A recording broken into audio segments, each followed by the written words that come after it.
Hey everyone, I'm Bret Kinsella. I'm the founder of Synthedia. And what do we do every day? We break down what's happening in synthetic media. And boy, we have a lot of news this last 30, 40 days, new models out all the time. And guess what? OpenAI has a new model out today. To break it all down, I have my colleague, Andrew Herndon. Andrew, welcome.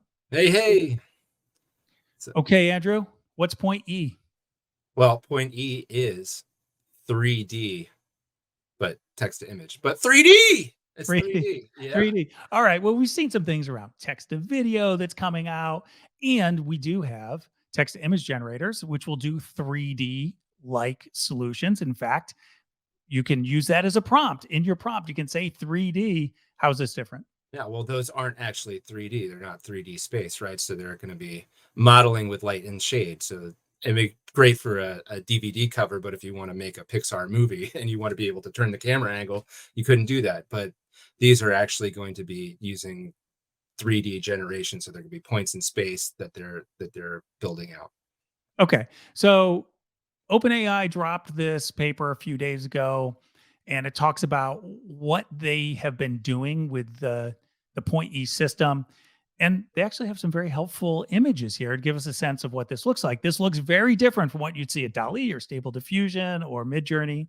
Oh yeah, yeah. So I mean, if you scroll back up a little bit, you can see it. To scroll up one real quick, we could see this way that they bring it to. So they've got that corgi dog, but then they have the 3D corgi dog that it extrapolates that to that point in space, and they do that using a coarse point cloud, which is why it looks like a Dippin' Dots ice cream there.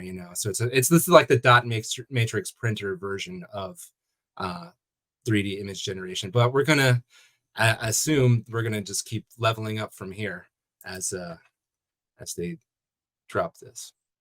Right. Okay. And I think we can look at another version of this rotating in 3D. This is the GitHub repository. So the Yeah. repo there shows what these things look like. Yes, I want to wear those 3D glasses to look at these in 3D. I have a feeling your metaverse avatar could wear something like that. Yeah, I mean, point in case these would look at home in the sandbox or a similar metaverse space. They're a little bit behind the rendering of those spaces, but those aren't perfect. We're not going to walk in there with our perfect real world view right now, right? They're still doing that. So these are going to have a lot of use in those use cases.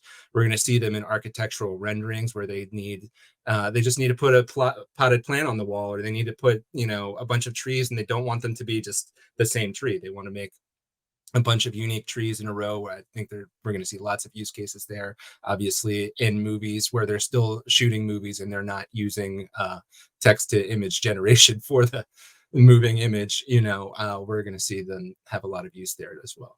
Okay. Yeah, that's great. So now I believe we saw a demonstration of something like this last year in a paper that was dropped by Google.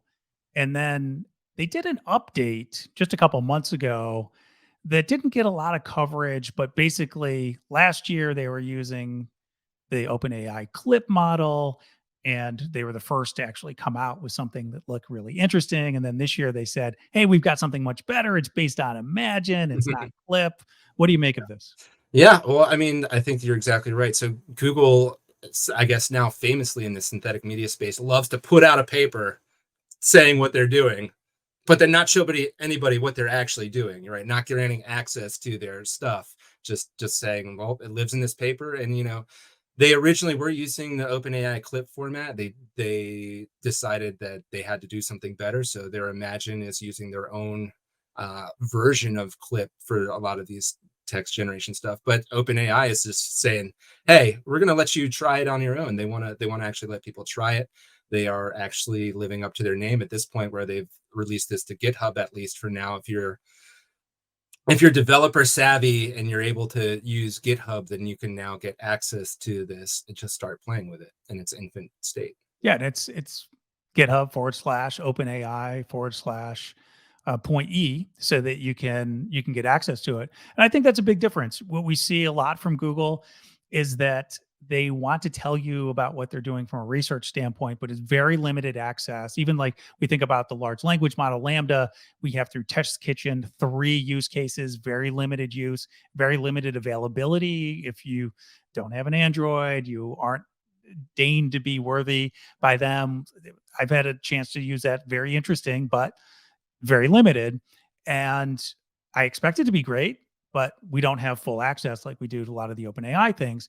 Google Imagen looks really interesting, particularly the text to video, not available yet. And when we talk about these 3D renderings, again, we can tell Google's doing a lot of really interesting things, but it comes to OpenAI to say, hey, here it is, you can use it. And their first step is usually to make it available to developers so developers can start playing with it. And then they create some UI affordance for the non-technical user to start playing with it.